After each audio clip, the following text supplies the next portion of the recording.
اللہ کے درمیان مختلف فی ہے۔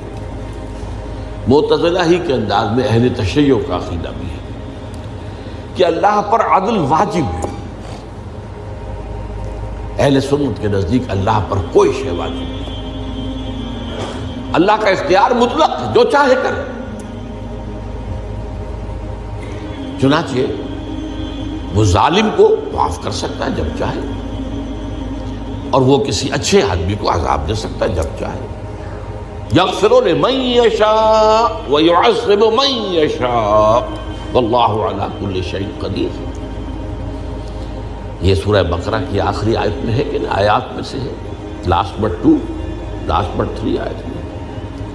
تو اس اعتبار سے اللہ کا ایک تو اختیار مطلق ہے۔ پھر میں زید ابن ثابت کے پاس گیا تو انہوں نے یہی بات مرفوعاً بیان کی کہ میں نے خود حضور سے سنی ہے یہ بات۔ باقی